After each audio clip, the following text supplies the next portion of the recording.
Assalamualaikum warahmatullahi wabarakatuh. Selamat sore, salam sejahtera untuk kita semua. Perkenalkan, nama saya Ika Azzafatul Jannah. Saya mahasiswa Rekayasa Keamanan Cyber kelas 3A dengan NIM 230109091. Hari ini saya akan mempresentasikan terkait dengan ujian akhir semester ganjil mata kuliah praktikum pengujian perangkat lunak dengan dosen Bapak Krisna Nuria Sakudri STMN. Lalu terkait dengan soalnya akan saya bacakan terlebih dahulu. Saya adalah seorang QA Engineer Junior yang baru bergabung di perusahaan Techmart Solutions, sebuah perusahaan teknologi yang sedang mengembangkan platform e-commerce sebagai bagian dari proses onboarding dan evaluasi kompetensi. Head of QA memberikan tugas pertama melakukan comprehensive testing pada sebuah aplikasi e-commerce demo sebagai latihan sebelum saya ditugaskan ke proyek nyata perusahaan. Saya diminta untuk melakukan pengujian. Aplikasi yang akan saya gunakan dalam pengujian adalah demoblaze.com. Saya harus membuat dokumentasi testing yang lengkap dan profesional. Dokumen yang harus dibuat antara lain yaitu yang pertama adalah test strategi, kedua test plan, test cases, manual testing execution, bug reports, automation testing dengan Selenium, comprehensive test report dengan video presentation. Begitu. Lalu akan kita langsung saja untuk ke test strategi saya. Di sini saya sudah ada dokumennya. Ujian akhir semester pengujian perangkat lunak disusun oleh NPM 230109011, nama Ika Azzafatul Jannah, kelas Rekayasa Keamanan Cyber 3A, mata kuliah pengujian perangkat lunak, dosen pengampu Bapak Krisna Nuria Sakudri STMN, tanggal praktikum 20 sampai dengan 27 Desember 2025. Lalu di sini ada tes strategi dokumen. Yang pertama adalah dokumen ini itu menguraikan strategi pengujian fungsional untuk aplikasi e-commerce Demoblaze. Tujuan utamanya untuk memastikan stabilitas fitur yang digunakan seperti user authentication, shopping cart, purchase flow, dan lain-lain sebelum dirilis ke lingkungan produksi. Berdasarkan pengujian yang dilakukan pada 20 sampai dengan 27 Desember 2025, ditemukan bahwa fungsionalitas inti memiliki tingkat kelulusan 75% dengan isu kritis teridentifikasi pada modul purchase flow. Lalu untuk introduction-nya, tujuan dokumen ini adalah memberikan kerangka kerja, standar, dan pendekatan sistematis bagi tim QA untuk memverifikasi kualitas perangkat lunak. Lalu overview aplikasinya, Demoblaze adalah platform e-commerce berbasis web yang memungkinkan pengguna melakukan pendaftaran, pencarian produk seperti handphone, laptop, monitor, dan penambahan item ke keranjang dan penyelesaian transaksi sebagaimana e-commerce pada umumnya. Lalu untuk objektifnya yaitu yang pertama memastikan seluruh fungsi bisnis berjalan sesuai spesifikasi persyaratan. Yang kedua menjamin pengalaman pengguna UI UX yang konsisten di berbagai browser. Yang ketiga mengidentifikasi dan mendokumentasikan cacat atau defects untuk diperbaiki oleh tim pengembang. Lalu untuk testing scope ada in scope yaitu ada user authentication, bagian registrasi, login, logout, lalu ada product catalog, ada navigasi kategori, filter produk, detail produk. Untuk shopping cart ada tambah produk, hapus produk, sinkronisasi harga, lalu juga ada purchase flow, pengisian formulir pesanan dan konfirmasi untuk transaksi. Lalu untuk oscope, saya tidak melakukan pentest, saya tidak melakukan performance testing, dan saya tidak menguji bagian payment gateway. Untuk testing types-nya saya menggunakan functional dan UI UX. Untuk testing approach dan metodologinya saya menggunakan dua pendekatan, yaitu yang pertama adalah manual dan yang kedua adalah otomatis. Yang manual saya dilakukan secara eksploratif melalui saya pribadi di website-nya langsung, Demoblaze-nya langsung. Saya dilakukan secara eksploratif berbasis skenario. Jadi ada skenario-nya yang mengeksekusi test case melalui antarmuka web, mencatat hasil aktual dan melampirkan tangkapan layar berupa evidence begitu. Lalu untuk automation-nya saya menggunakan Selenium. Untuk testing tekniknya kebanyakan saya menggunakan error guessing ya. Saya mencari apakah input itu berpotensi ada sistem yang error berdasarkan pengalaman saya pribadi. Lalu untuk testing environment-nya saya menggunakan laptop dengan processor Intel i5 8GB RAM. Software-nya Windows, untuk sistem operasi ada Windows 11, lalu ada alat QA-nya itu Snipping Tools. Lalu untuk browsernya yaitu saya menggunakan Microsoft Edge sebagai browser utama dan Google Chrome untuk Selenium. Untuk entry dan exit kriteria, untuk entry kriterianya saya dokumen spesifikasi fiturnya ada, lalu juga ada lingkungan untuk targetnya itu dapat diakses dan stabil, lalu test case-nya sudah disiapkan dan sudah disetujui. Lalu untuk exit kriteria, semua test case sudah dieksekusi 100%, pass rate minimal 95%, tidak ada critical atau high defect yang berstatus open. Jadi untuk exitnya nanti pass rate-nya minimal 95% untuk faktor kelulusan dan tidak ada defect yang sifatnya itu open atau new gitu ya. Jadi sudah selesai semuanya untuk defect-nya sudah perbaiki. Kalau untuk risk management, resiko yang kemungkinan akan terjadi yaitu ada risikonya yang pertama adalah perubahan UI di web demo place, mungkin medium. Untuk probability-nya, impact-nya juga low. Lalu untuk strategi mitigasinya saya perlu update test case. Lalu yang kedua adalah server down pada saat testing, probability-nya low karena adalah merupakan website demo. Lalu impact-nya high karena itu akan sangat mengganggu schedule yang sudah saya persiapkan sebelumnya. Lalu untuk API purchase gagal merespon, ini sebenarnya high juga dan kritikal, namun karena saya tidak menguji bagian payment gateway maka tidak masalah. Namun tetap akan saya dokumentasikan sebagai bug major. Untuk defect management, untuk severity-nya ada critical, high, medium, dan low. Untuk untuk critical ada sistemnya crash, datanya corrupt, atau fungsi utamanya gagal total. Lalu untuk high, fungsinya yang penting itu gagal, lalu tidak ada workaround atau tidak ada jalan keluar yang lain. Lalu medium, fungsi berjalan namun ada error minor atau isu hanya isu UI UX saja. Lalu ada low, ada typo, masalah kosmetik, dan peringatan-peringatan lain yang mungkin bisa ditingkatkan gitu. Untuk priority definition, ada P1 immediate, perbaiki dalam 24 jam, P2 high, perbaiki sebelum rilis berikutnya, dan P3 normal, perbaiki jika waktu memungkinkan. Untuk defect life cycle, ada dari new, lalu baru dilaporkan, lalu assign jika sudah diberikan kepada dialokasikan begitu ya.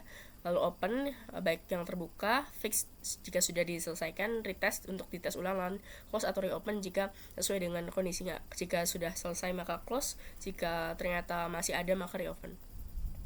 Untuk schedule dan resources, timeline 20-27 Desember 2025, alokasi waktu, perencanaan dan persiapan data sekitar 3 hari, eksekusi test case 4 hari, pelaporan dan analisis bug 1 hari.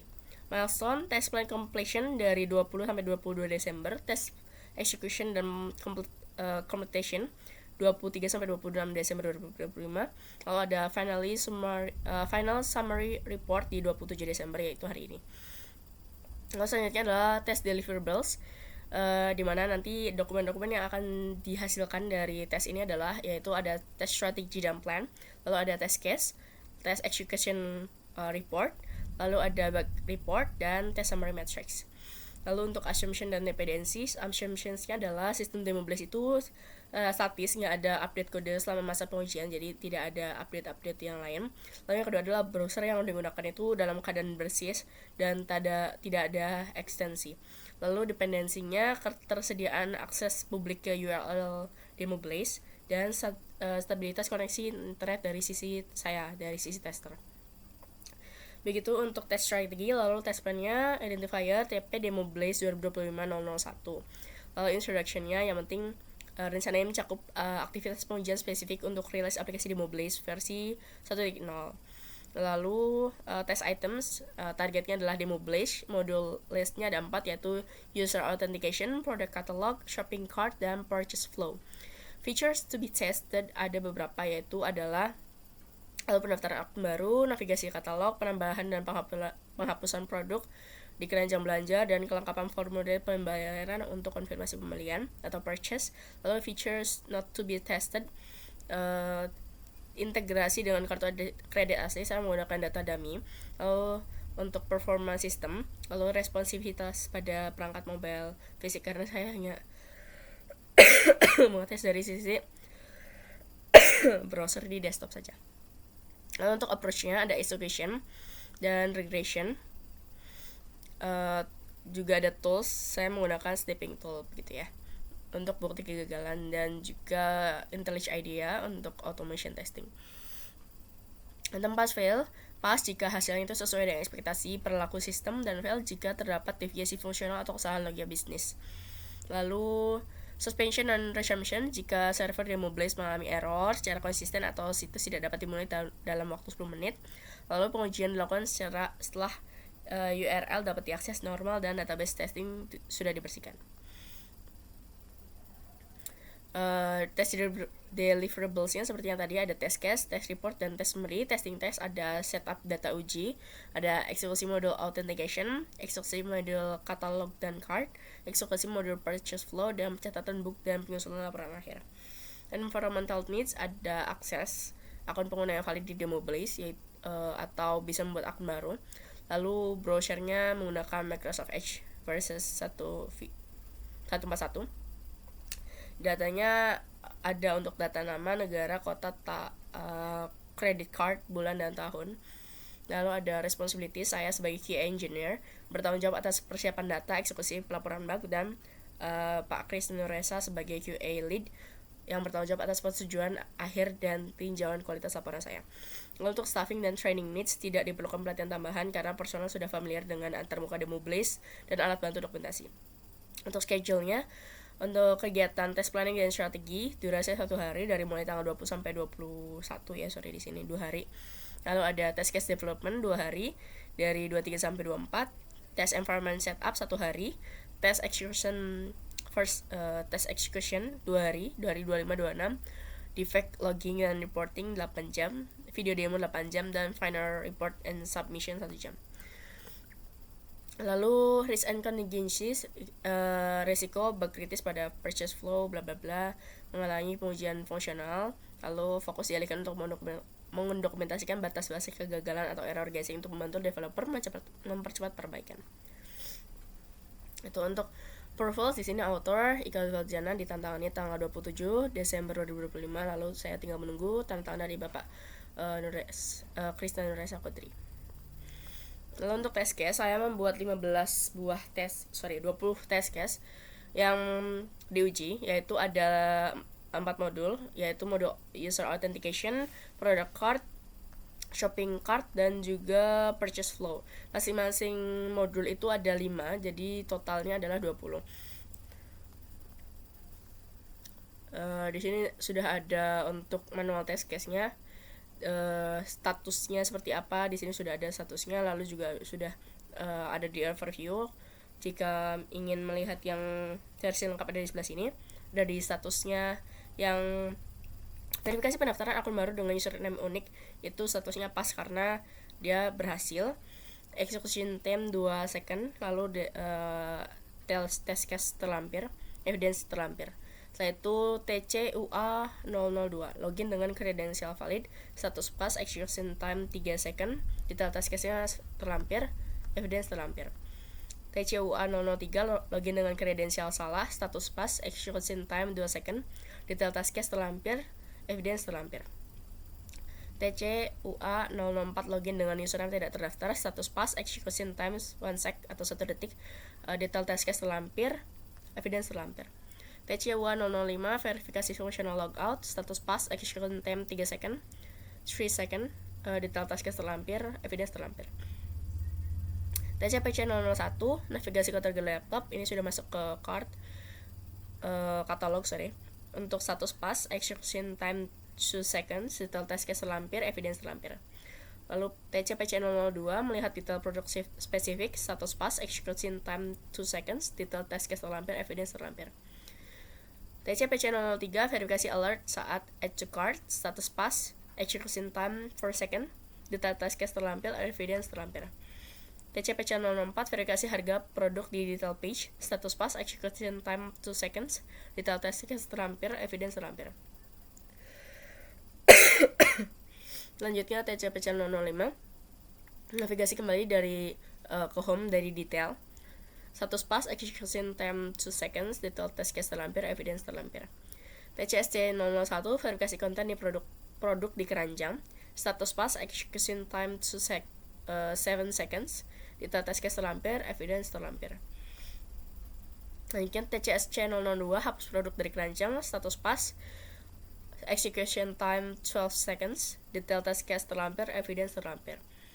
TCSC 003, verifikasi bug alert blocker, status failed, execution time 3 seconds, detail test case 3 seconds. Evidence terlampir. TCSC 004 verifikasi tampilan total harga, status pas, execution time 9 seconds, detail test case terlampir, evidence terlampir.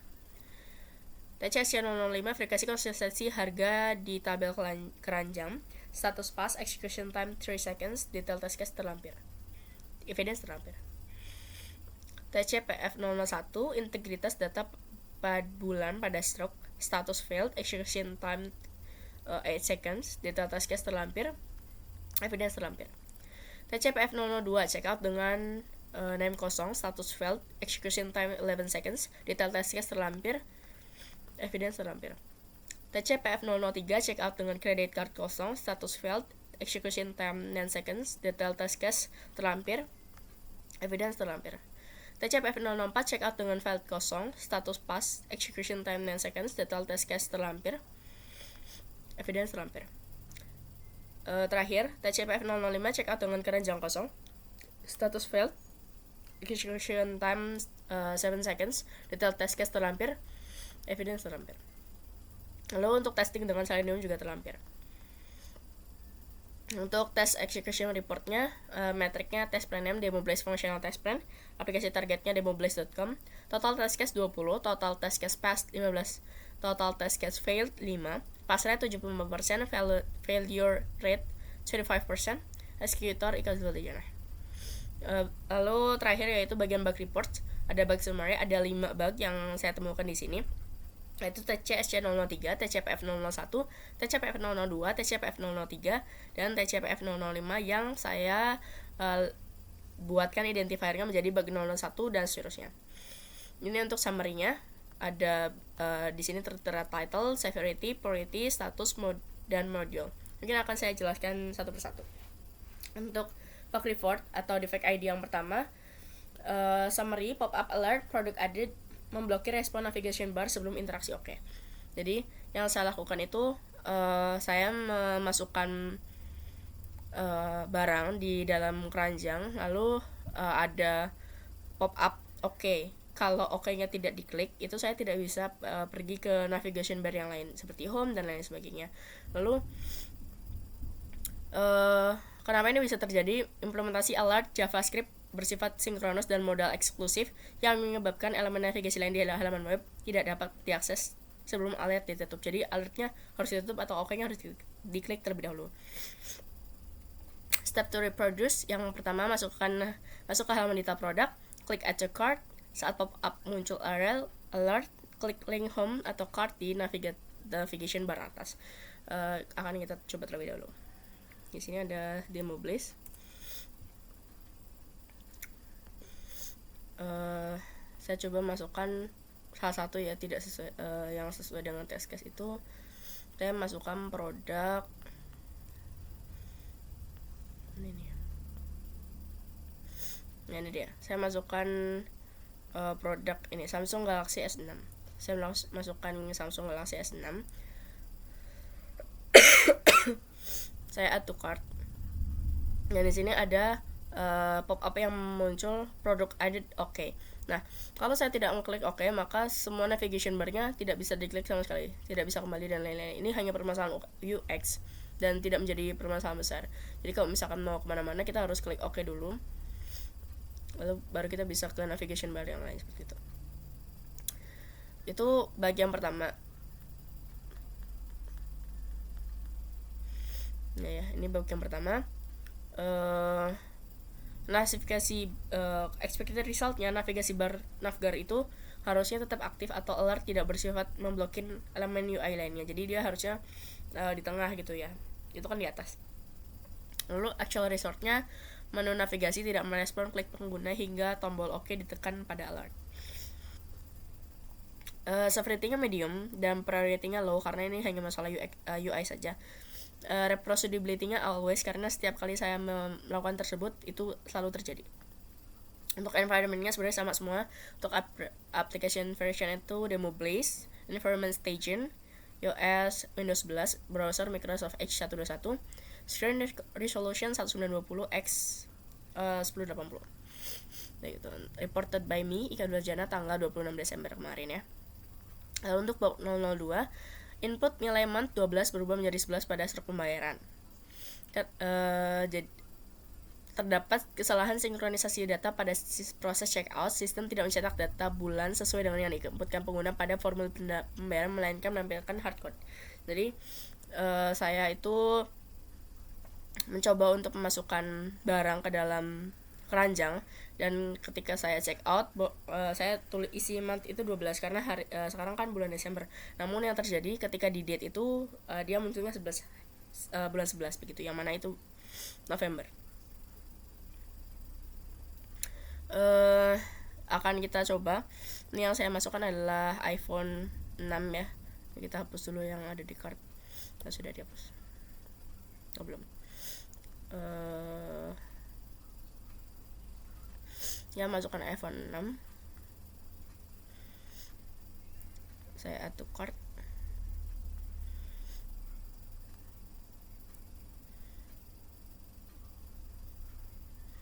Nah, ya contoh saja. Ketika saya place order di sini saya mengisikan begini, name Ika Durjana, country Indonesia, city Cilacap, credit card saya menggunakan name 2301090111, month 12 karena bulan Desember dan year 2025. Namun ketika saya klik purchase di sini, nah dia date-nya itu berhasil purchase ya, namun date-nya itu 27 bulan 11, seharusnya 27 bulan 12.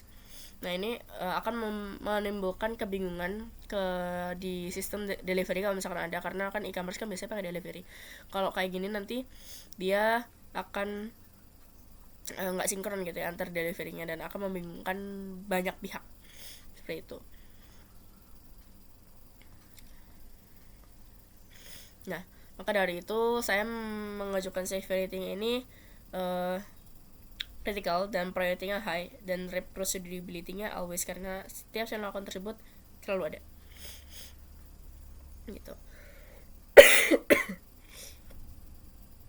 Lalu selanjutnya adalah back 003 summary, pesan alert error tidak akurat saat hanya field name yang dikosongkan. Sistem validasi formulir tidak mampu mengidentifikasi field spesifik yang kosong. Jadi intinya adalah ketika saya memasukkan purchase, ketika nama saya tidak diisi, yang muncul adalah nama dan credit card. Harusnya adalah nama saja. Kalau misalkan memang itu tidak diisi nama, ya sudah nama saja. Kalau credit card ya credit card saja.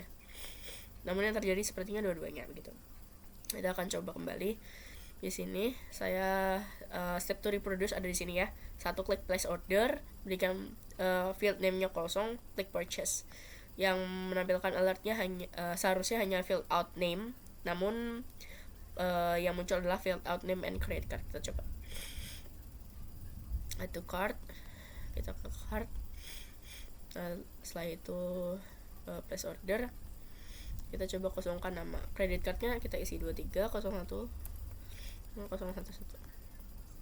25 2025. Namanya kita kosongkan. Ketika klik purchase, di sini demo Blaze says please fill out name and credit card, padahal credit card sudah diisi. Seharusnya please fill out name saja, jadi harus spesifik begitu. Lalu selanjutnya severity high dan priority medium, karena ini nggak penting banget ya. Yang penting kan tetap ditolak untuk purchase-nya, namun tetap high karena mungkin ini akan membingungkan bagi beberapa pengguna. Ada bug 004 yang dia itu pesan alertnya error tidak akurat, sama saja seperti yang tadi ketika credit cardnya itu dikosongkan, sama seperti yang nama ya, cuma bedanya ini credit card begitu. Untuk step to reproduce-nya, klik place order, isi field name tapi credit cardnya kosong, lalu klik purchase. Lalu expected result, sistem seharusnya hanya menampilkan alert please fill out credit card saja, tidak perlu ada name-nya, namun yang terjadi adalah please fill out name and credit card seperti yang tadi. Kita akan coba, credit cardnya saya kosongkan, namanya akan tetap saya isi. Kita purchase sama saja, please fill out name and credit card gitu. Seharusnya jika credit cardnya tidak diisi maka credit card saja gitu. Severity high dan priority-nya medium. reproducibility always karena selalu terjadi gitu. Yang terakhir bug 005, sistem meloloskan transaksi checkout pada kondisi keranjang belanja kosong. Deskripsinya, sistem tidak melakukan verifikasi terhadap kualitas produk atau total harga sebelum memproses pesanan sehingga memungkinkan terjadinya transaksi fiktif dengan nilai 0. Step to reproduce: 1. Klik halaman cart tanpa menambahkan produk apapun, klik tombol place order, isi form dengan lengkap, klik purchase. Seharusnya sistem seharusnya memblokir penekanan tombol place order atau memberikan pesan kesalahan bahwa keranjang belanja itu kosong. Tapi nyatanya sistem itu tetap memproses transaksi dan menampilkan pesan sukses. Akan kita coba ya. Ini kita coba delete. Untuk kartnya kosong posisinya, kita coba place order, namun ini kita fill full gitu ya, termasuk yang credit card juga, layernya juga. Nah ini amountnya $0. Ini severity-nya critical karena ini mempengaruhi logika bisnis dan priority-nya high, harus segera diperbaiki. Selalu terjadi, always, dan terlampir ya.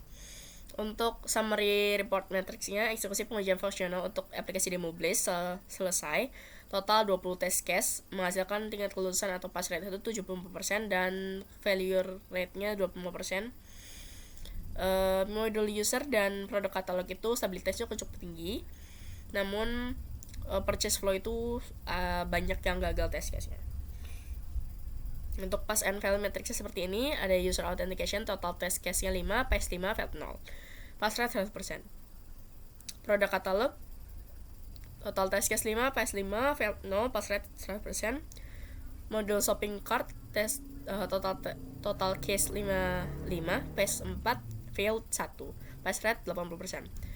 Modul purchase flow, total case 5, pass 1, failed 4, pass rate 20%. Total 20, total test case 20, total pass 5, total failed total pass 15, total failed 5, pass rate 70% gitu. Lalu terkait dengan yang otomatis juga saya menjalankan tes case yang sama. Di sini sudah ada yang saya kerjakan. Yakni di sini untuk bagian pages saya membuat base page, cart page, home page, login page, navbar, produk dan sign up. Lalu ada Excel Manager untuk screenshot. Lalu untuk tesnya ada out, base, cart, product, dan purchase. Lalu saya menggunakan testing. Kita coba run di sini.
Sudah selesai untuk testing dengan Selenium.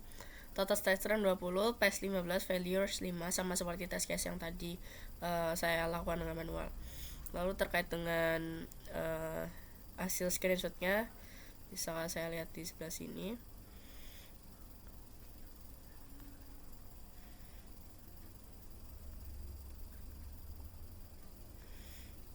Ya, extend report, dan di sini sudah tertera berapa yang pas dan berapa yang failed dan apa saja TC yang pas dan failed. Di sini juga sudah ada tes pas dan tes failednya ada 5. Gitu. Mungkin itu yang bisa saya sampaikan. Untuk tes strategi, tes plan, tes case, manual testing, bug report, dan automation testing sudah selesai. Comprehensive steps sudah selesai, dan ini dia video presentationnya. Nanti akan saya lampirkan linknya di dokumen. Begitu kurang lebih dari saya. Terima kasih atas waktunya, terima kasih karena sudah mendengarkan. Mohon maaf apabila terdapat kesalahan baik yang saya sengaja maupun tidak sengaja. Wassalamualaikum warahmatullahi wabarakatuh.